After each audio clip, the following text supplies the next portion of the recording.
Alright, tuloy-tuloy ti programa tayo IFM News kadigiti nga gundaway. Mapantay mo't apo iti sa bali pang report. Ngayon sa gana digiti kakadwa tayo iti ruwa. Motorcycle rider natay. Kalpasan anatnag iti irigasyon. Ijay Luna Isabela. Sos apo aya nagbuteng meten.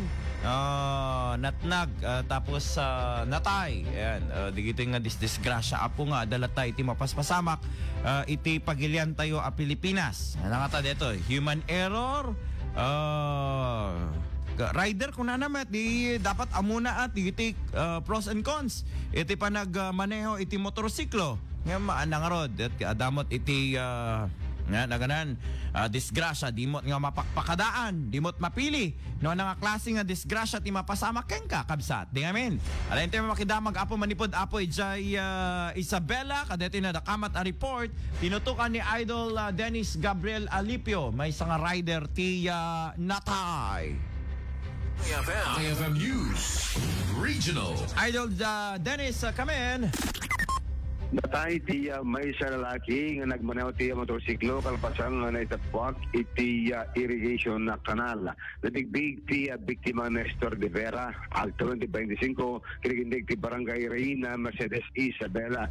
Sigon ti PNP ti motorsiklo, kaya takpo pa may direksyon, idin ka na ti kontrol, agganat nag iti igit iti kalsada, ganap nag iti irrigation, nitaray iti hospital ti biktima, ngam sa nga nispal iti biyag na una ti PNP na scan iti paganad ng runa no adan diplomacy ta sanger iti panagmaneho.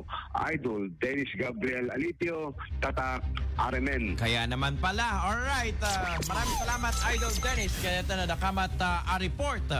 Iti sa bali pa nga damag apo manipod mat kini Idol John Agustin BFAR, Bureau of Fisheries and Aquatic Resources Regional Office nang ipaay iti training kadigiti Fisher Fox iti La Union. Ayan, amuyo apo ti La Union may isa kadigiti La Union, Pangasinan and Ilocos Norte in the Region 1. Ket highly producing apo iti ikan na nangro na apo digita ngay taga Dagupan kadigito nga Gondawa. Ela, ito makidamag manipod kini Idol Joan.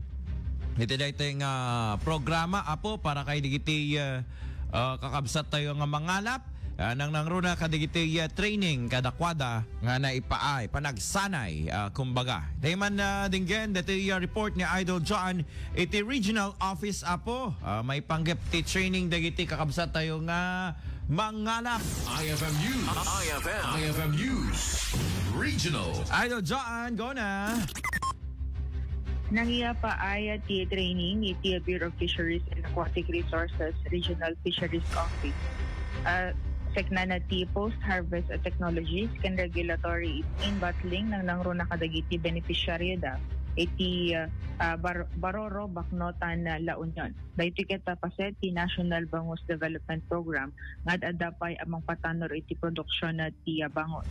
Umabot ti 30 dagiti partisipante adimalan iti profiling, values enhancement ken diskusyon iti organisasyon ken development.